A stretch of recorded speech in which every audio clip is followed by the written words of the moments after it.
All right, we'll take a look at this upper garden. This is some buckets that we actually had established last year. And these buckets, you're gonna see huge difference. These were set up as wicker buckets.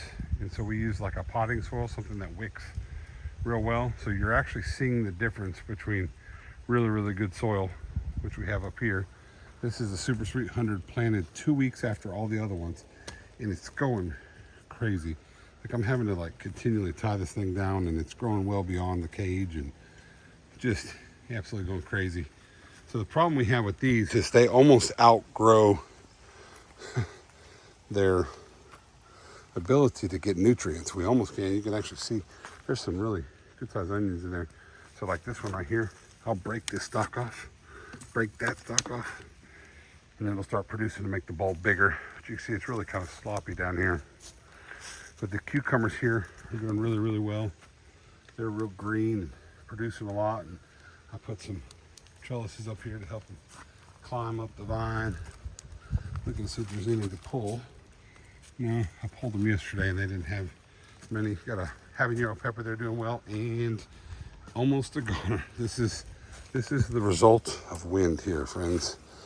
So this is what strong winds do when you don't have stuff, but you can see how good this soil is. And I'll show you here if I can get this to stay. How good the soil is. You can see this tomato plant is over 7 feet tall. And we got more of them here that are they're just so big that a standard cage can't hold them. We have to almost put additional trellises down. We've got other things here for support, and honestly, I'm gonna have to come back out and help these. They're just too big. They're too much. I probably should have thinned them back way more than I did.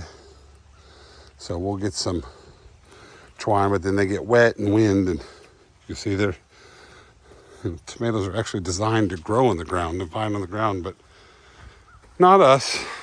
But you can see there's a screen house over there. That screen house is where we house all the plants over the winter. It's kind of a little potting station, potting soil. Got this potting soil on sale for $1 a bag. Anytime I find a sale, I'm gonna buy it. Chicken coop. Let's go down here and take a look at the lower garden. I'm not sure I've put any of these on here, but we had potatoes. Key word in that sentence is had. I went ahead and tried to do a trellis here. Not a trellis, but some twine to help hold these tomato plants up. And you can see, what do we call that? Fail. So we'll add some more twine to it. We just ran out of cages. We ran out of the wire or time to build the wire. So these are just the extra tomato plants we had. So really, truly, it's a supplement to our garden. This is where the potatoes were. They literally just got wiped out. They were huge, beautiful plants. And if I dig down, you actually can see there'll be some tomatoes here. I'll dig it up here and see what we got.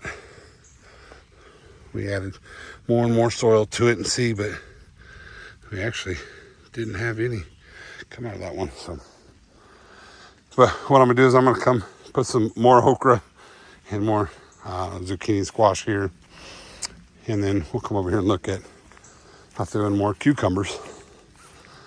I think the clue here is that I like cucumbers. I like making pickles. You see they're climbing up this cattle panel. Got an owl here, fake owl. Helps us keep the birds away. I picked here as well yesterday, and this one is not producing as many, but they'll bulk out. I just fertilized it. So that's our upper garden. Just kind of show you. Grandma loves the tropical style plants. It's what they have the screen house for. And she puts them all over the property. Real pretty. Got a tree house in the back there, so the kids can climb in the tree house and watch the neighbor's Black Angus cows. But welcome to the upper garden. Got some repair work to do, some things to fix, especially these tomatoes that have just gone crazy. I may actually chop them at the top, which will take a bush more, but I think we're probably at a point where we're ready to produce the tomatoes on those and see what we can get. But this is our upper garden. We had that last year. Martha did. So we're excited. So we'll keep updating.